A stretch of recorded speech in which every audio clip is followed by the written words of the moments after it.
Bismillahirrahmanirrahim. Assalamu alaikum. Hürmetli televizyon görüşler. Yeni bir qatımlıq Şərq Türkistan gün tərtib programımızın görüşünlərini qızğın qarşılayırıq. Ben Abdullah Yalqın. Qadirli qarindaşlar, bugün stüdyomuzda qimmatli bir mehmonimiz var. O bo'lsa Şərq Türkistan Ma'rif və Həmkarlıq Cəmiyyətinin rəisi Hidayətullah Oğuzxan əfəndim. Qimmatli vaxtını çıxıb kəpəgərlik üçün köpdən-köp rəhmət etdiniz. Ben rahmet etdim. Qadirli qarindaşlar, programımızı başlaşdan burun Hidayetullah'cığım sizə bir vasitə sual kirişdən burun bizə məlum yəni Ulug' Qurban heyetimiz kiriş harpisida turdi. Mush munosabat bilan kan xalqimizga Qurban heyetlik qandaq ko'ngil so'zlar va buni ham bizmi Istiqlol televiziyasi bo'lish suhbatimiz bilan barliq qarindoshlarimizniki, dunyoning har qaysi yerdagi qarindoshlarimizniki Qurban heyetini qizg'in tabriklaymiz. Sizning bir ikki gapni elib uni kendi mavzu qilsak. Bismillahirrahmanirrahim. Bütün Şərqi Türkistan'da Xitay asaretide, işgaliyetide yaşayotgan 40 milyon Şərqi Türkistan halkımızdan Qurban heyetini tebrikleyimiz mübarek olsun.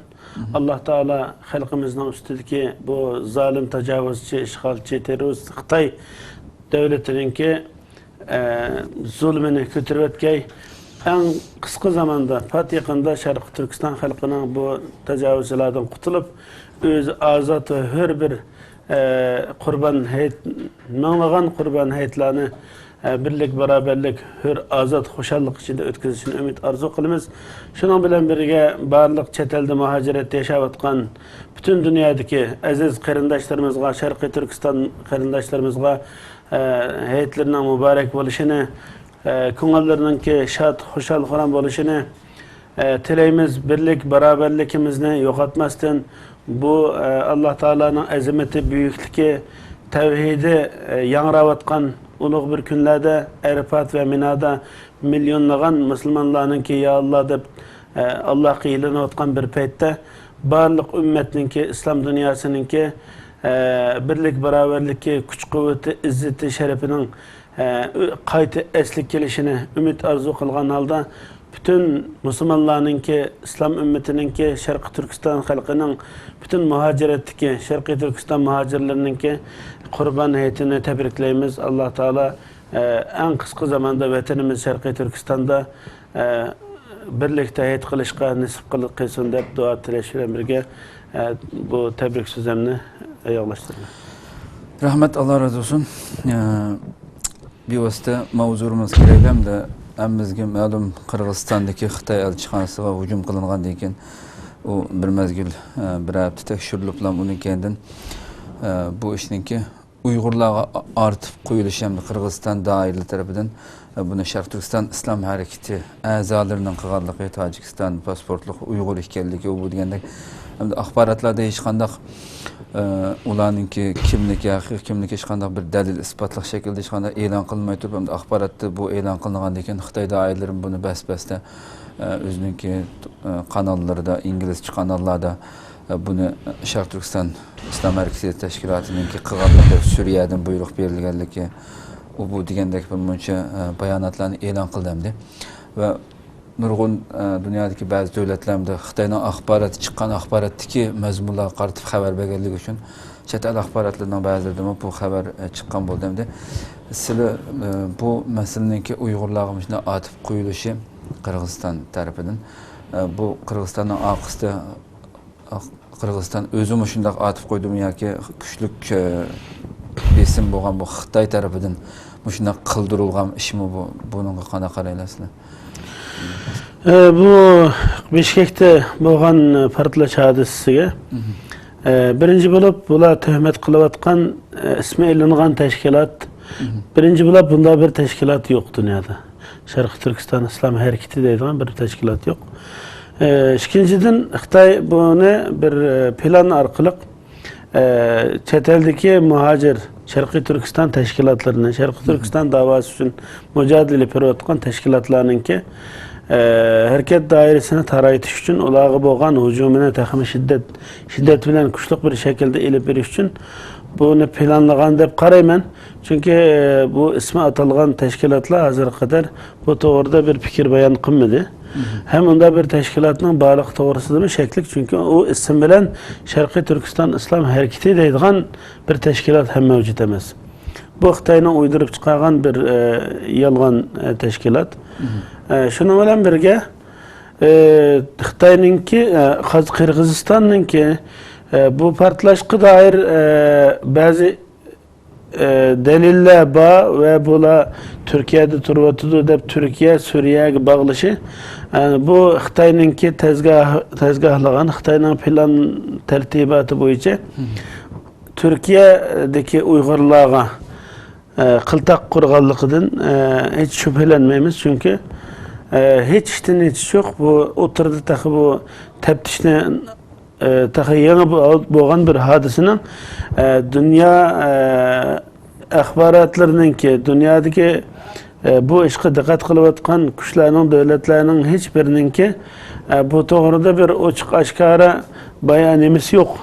Bu doğrusundaki fikir yok ama Xitoy bunu özlerle yekünlep bunu petnus kılıp taksit edip sunğandaklar bunu bir vasıta Türkiye'ye, Suriye'dekilerge bağlışı bunun da bir şüphelik bir terebba deb qarayman. Bunun maksidi Uygurlarga qarta çeteldeki Uygurlarga hücum qilish xarakterlik bir strategisininki bir partisi çünkü Xitoy hazır Suriye'ye askere kirish, Suriye'deki Esed rejimi bilan hamkorlashish, 600 ming o'z xalqining 600 ming avlodini o'tgan qotil bir rejim bilan kelishib, ularning askarlari bilan o'rtaq harakat qilganligini e'lon qilgan. Ham u yerda muxolif kuchlarga qarshi jangga tushadiganligining nağrısını çağan bir paytda bundaq bir hadisini o'tirg'i chiqishi ve qisqa bir zamanda o'tirdi hech qanday dalil isbot yo'q turib buni nayta tiz bir şekilde yakunlab Türkiye'de bu ishning bir uchining Türkiye ve Suriye'ye bağlanishi biri şu devletdeki hükümetlerini iqtidor egalarini besim ostiga ilib şu yerde yaşavatkan Uygur ve Uygur teşkilatlarının üstünden bir xil siyasi besim payda qilish ve şularınki hareket dairelerini taraytıp ularga zarbe verish planlagan deb qarayman. Çünkü bu ishninki tegi yok, beshi yok, kimning qilganligi, kimning qilmaganligi to'g'risida aniq ozod bir taftish qilish hay'ati ham yo'q. Kırgızistan'ın qanday teftiş qilganlik to'g'risida tafsili bir bayan yok. Bunu ko'rilib turdiki, ba'zi Xitoyning bevosita bu ishni o'zi qo'lga olib, o'zi bir taraf qilayotganligi bu mana menda ochiq chiqib turibdi. Onun için bunu biz shubha bilan qaraymiz. Bu masalada Xitoyning cho'qim bir qiltaq qurayotganligi Uyg'ur tashkilotlariga qarata zarba berish uchun bir plani deb qaraymiz. Doğru. Diğerlerdeki yani bu vaka bulup eskiden bula bulmayla Xitay tarafından maxsus tekşürüş heyeti avatilgan. Belki Xitay'dan bu sildigandek çok zor bununla besimi Xitay bilen bir hemkarlaşıp Xitay şu sildevatkandak bir xil suikast planlar bilen uğurlaştırgan buluş ihtimali zor hakikaten. Hem de Abay Şark Türkistan İslam Hareketi diyen teşkilat yoktular. Bununki haqiqiy bu ismini Xitoy xato atayotam yoki sahada qurolli harakat qilayotgan tashkilotning asli ismi nima? Ba'zi Sharq Turkiston Islom partiyasida bir tashkilotning borligini Uyg'urlar biladi. Xo'sh. Bu bir haqiqat. Ba'zi mayli Amerikaning BDT'ninki, mayli Turkiyaning Xitoy ziyoratlarida buni kun tartibga Xitoy eklagan chog'da Sharq Turkiston Islom harakatini terrorlik tizimiga kirgizdik deyilgan bayonotlar Mushqatimi 9-3 kuni. Yani bu Sharq Turkiston harakatini ilib berayotgan tashkilotlarga bağlanmaydigan bir gap. Nimishqa Sharqiy Turkiston Islom harakati deydigan bir tashkilot yo'q. Bavosi desin ona Amerika mu teşkilatı kim o nerede turdu onun ismini şu isim bilen bir bayanat çıkıvatamdı. Buna hamısı tokulma Xitayning özüne tokulma. Uçu yok ayrı çıkmagan yoki ma'lum bo'lmagan bir hadisalarni şu özü to'qigan bir tashkilotni asos qilib turib Uyg'urlarni xaltaga tiqmoqchi. Onun için Bu meselelerde biz yani buna perva almayız Xitayning bu gapini. Bu bir sepsete yani onda bir teşkilat yok. Xi Jinping'in müşkatim G20 devletler yığınıga qatnaşış üçün Amerika mübadi. 9 yanı 3. günü Xi Jinping bilan Obama görüşken vaqtida şu Xi Jinping o'zi şu terrorga qarshi turishda hamkorlashmasiz to'xtalgan vaqtida Amerikaga bu yerda o'z vaqtidagi Bush davrida kirgizilgan qarorni eslatib Obamaga 13.224 numaralı ma'muriy buyruq asosida Sharq Turkiston Islom Markazi tashkilotining terror tizimiga kirgizganligi hamda Birlashgan Davlatlar Tashkiloti 1267 numaralı komitetining universal jazolash tizimiga kirgizganligiga rahmat etib o'zining Xitoyning rozi bo'lganligi, xush bo'lganligini bildiribdi. Bunun kendinden Obama'nın şununla kandak şu yığında naq meydanda kandak cevap verildi. Bu hareket axbaratga uçuq bek aşkarı e'lon qilinmagan bolsa-mu Amerika bu yığından qaytibdan keyin Laosga berib Xitoyning bearam qilgan so'zlarni ishlatgan bo'ldi. Uning keyin 9-7 kuni Amerika Ovozi radiosuning muxbiriga Amerika Qo'shma Shtatlar Davlat Mahkamasining bayonotchisi shunday so'z qildi. Amerika taraf navbatda Xitoy tarafından asla Sharq Turkiston Islom Markazi tashkilotini terrorlik tashkilot deb belgilaydigan kelishim imzolamadi degan bir so'zni qildi. Buningdan biz nimani ko'rib olamiz Amerikaning Uyg'ur siyosatida Xitoyga qarata qanday harakat qilayotganligini ko'rib olamiz. Bu adamda başta Amerika bo'lish bilan cho'ng kuchlar davlatlar Xitoy bilan iqtisodiy va boshqa kelishimlari, manfaatlari bo'lganlikdan har qatim çoğu uçuruşlarda Xitoy buni alayda qilib Sharqiy Turkiston masalasi, Tibet masalasiga o'xshash muhim masalalarni başta bütün muzokaralarning oldida shuni o'tirib qo'yib, ularni shu iriqdan bir atlatgandan keyin endi asosiy suhbatga, asosiy masalaga kelyapti. Buni odatlangan. Onun için Xitoylar hatta bu qatim Sharqiy Turkiston bu G20 yig'inida bo'lmasdan zaten Uyg'urlar ko'p yashaydigan davlatlarda ba'zi besimlarni boshlab etgan, ba'zi Uyg'ur shaxsiyatlar lider rahbarlarga qarata suiqasd va ba'zi diplomatik besimlar orqali ularga qo'l kelishganligini Uyg'ur xalqi buni ko'rib turibdi. Shuning bilan birga bunday fursatni qo'ldan qochirmaslikka tirishdi.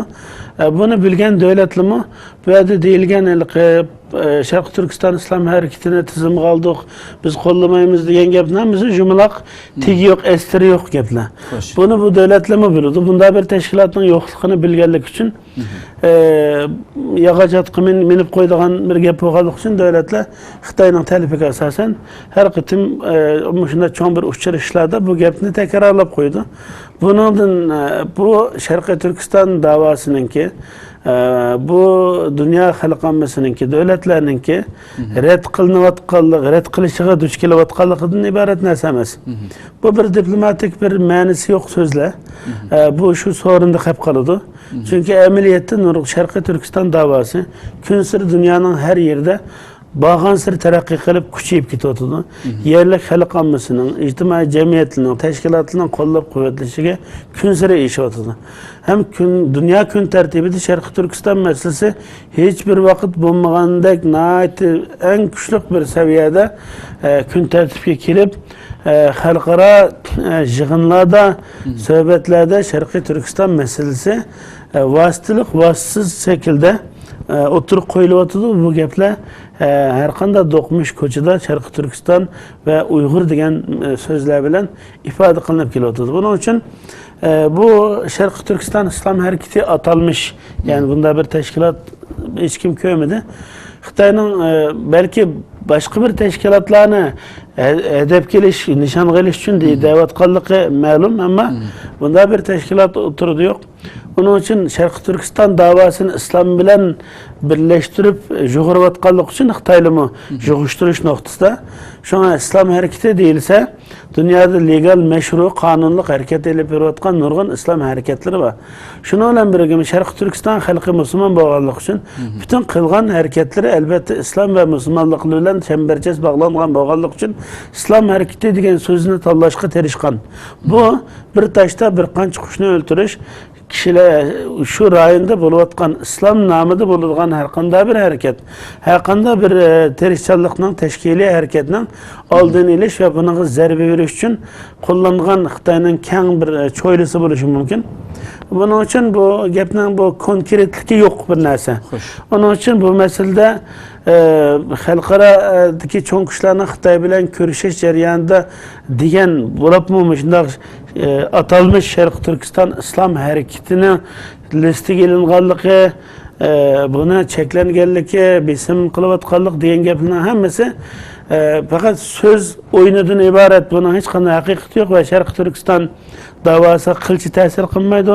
Sharq Turkiston davası Turkiyada, Amerikada, Germaniyada, O'rta Osiyoda, Pokistonda, hamma yerda, dunyoning har yerida burunqidan kuchli bir shaklda her jihatdan qo'llanib, destekka erishib, texnik kuchayyapti. Bu amaliy haqiqat bu. Buning uchun o gaplarda onun qarab xalqaradagi cho'ng davlatlarning Turkiya, Amerika ve başka dünyada Sharqiy Turkiston davasininki nimaga duch kelayotganligidan derak bermaydi. Yani to'sqinliklarga ve o davlatlarninki strategiyasining, tashqi siyosatining tamamen o'zgartganligiga derak bermaydi deb qarayman.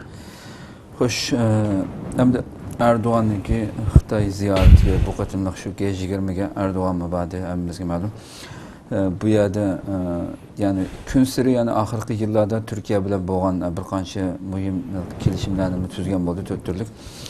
Turkiyaniki Xitoy bilan bo'lgan munosabatlari kuchayyapti. Bu qatimmi bo'lganda Erdo'g'andanmi Xitoy muxbirlarni kutilish nimasi savol so'rab Sharq Turkiston to'g'riliq Shi Jinping bilan qanday söz qilganligi, bundan keyingi Turkiyada qanday ijroatlarni elib borganligi qatorliq bir qancha tafsiliy savoliga Erdo'g'anmi bevosita bunga tafsiliy holatda javob bermay, ammo dunyoning hamma yerida so'zlayotgan umumiy shaklda ham javob berib ham o'tib ketdi. Masalan, islomning terrorlik bilan bir yerga olib kelinmaydiganligi haqida.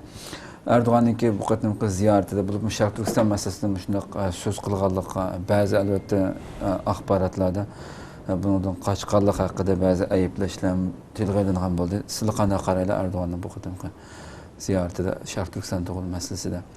Xitoy foydalana oladigan, balki Xitoy Erdo'g'anning javobidan Xitoy nurg'un foydalanib ketishi mumkin endi. Elbette devletlararo munosabat bu bir inchki masala. Hamma davlat o'zininki menfaatini, devlet menfaatini, faydasını o'ylaydi. Bu to'g'rida hamda albatta Sharqiy Turkiston masalasiga kelgan chog'da mayli Turkiya bo'lsin, mayli islom dunyosida qaysi davlat bo'lsin, Sharqiy Turkiston xalqininki umid orzulariga ve neticede bu davaga, yani Sharqiy Turkistondagi 40 milyon Müslüman xalqninki azodligi ve hürligiga hurmat qilishi, bu xalqning davasini bo'lsa vijdoniy ve imoniy nuqtai nazardan ularninki gardiniga yuklangan bir vazifa bo'lganligi uchun buni qo'llab-quvvatlashni orzu qilamiz, talab qilamiz. Ama unda bo'lmagan ekan, ko'pincha hollarda xalqaro munosabatlarda ba'zi ishlar biz o'ylagandek, biz orzu qilgandek bo'lmasligi mumkin. Bundan qarab Uyg'urlar mayuslanib, o'tirib qolib bu ishdan ketishiga bo'lmaydi. Bu yangi ish emas, bu dunyo tarixida, siyosat babida manfaat asos. Düşman ebediy emas, do'stlikmi ebediy emas deydigan shunday so'z bor. Bu sözünki to'g'ri xatolik ustida to'xtalmaymiz. Ama muhim bo'lgani bu yerda biz eng ishonadigan nuqta Türkiye xalqi 80 milyon xalq hem Müslüman, %100 Müslüman, hem biz bilan qondosh qarindoshimiz, hem İslami, hem milliy qarindoshligimiz bo'lgan bir millat.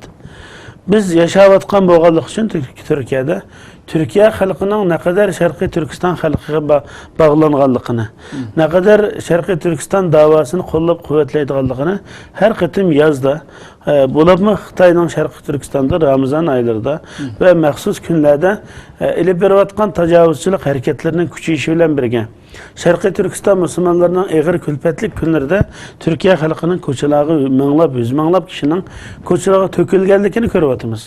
Bu demek bu siyasi manzarada ko'ringan narsa bu haqiqat emas.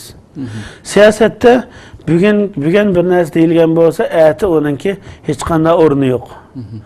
Onun için G20'da deyilgan gapning hech birisininki emeli cihetten Şarkı Türkistan davasına zarbe verdiğin ve bundan endişe kıldığın bir tarafı yok deb qarayman.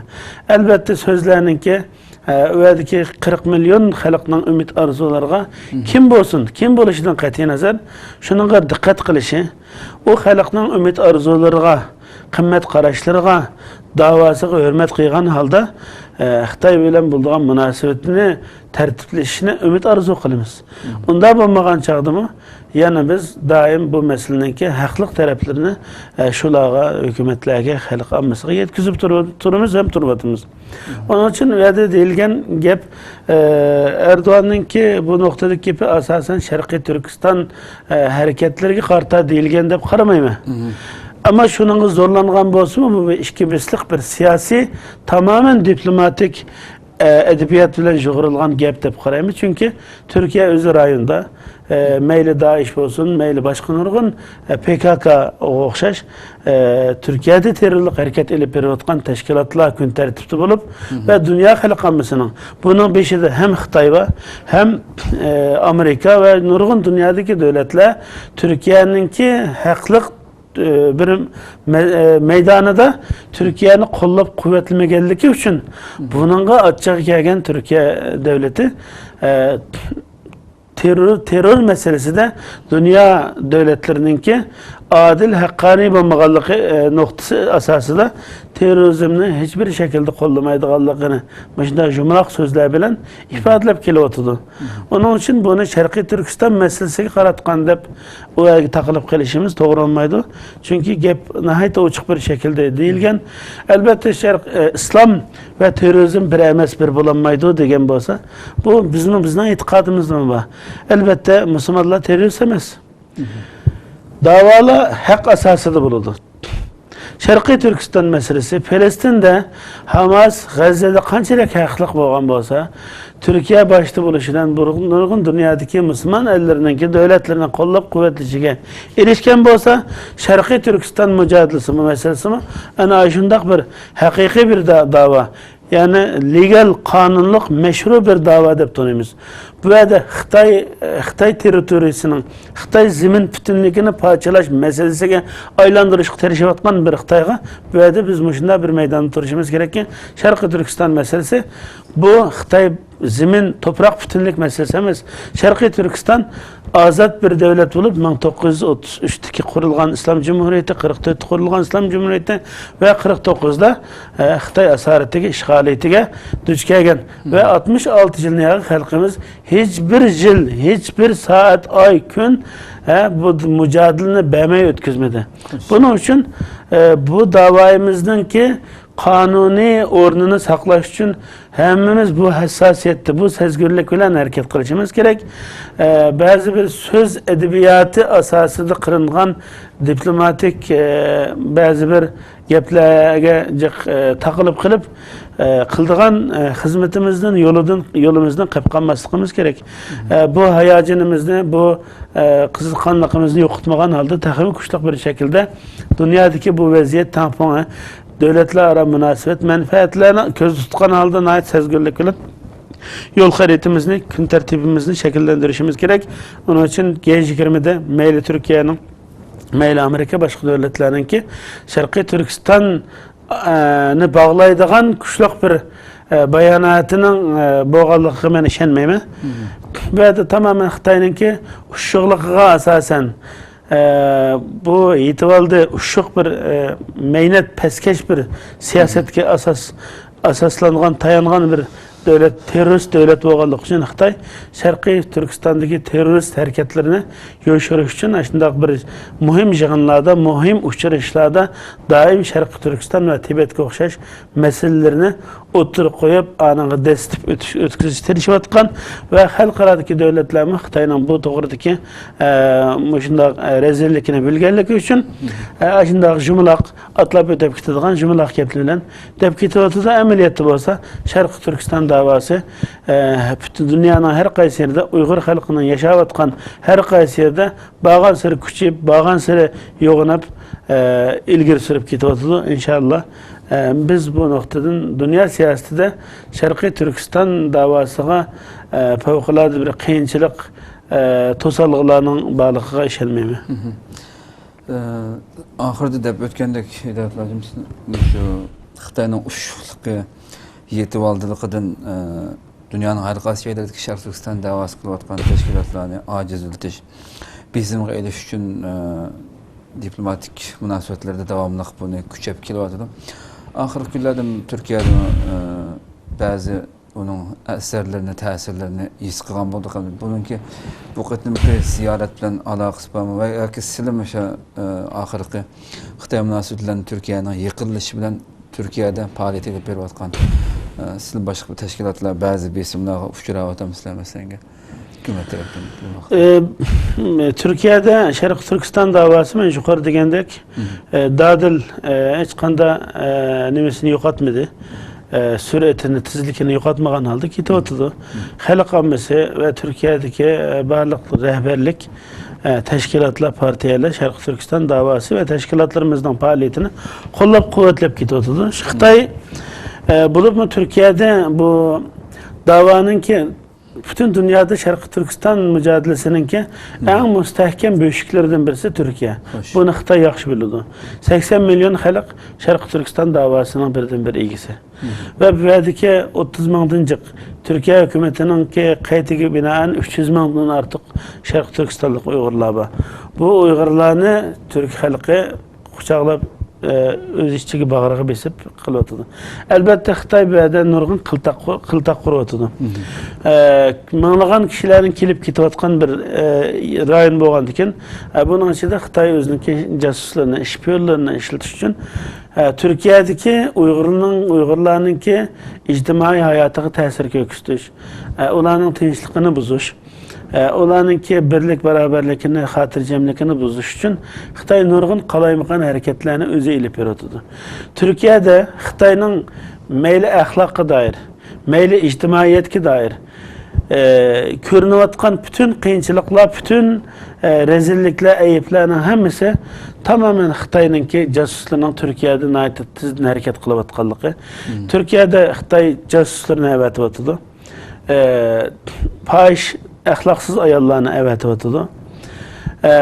Türkiye'de ticaretçi namı bilen hatta başka teşkilat kuruş asası da Uygur halkının birlik beraberlikini cemiyetteki mukumluğunu yoktur. Türkiye halkının nezirdeki inavetini yok kılış.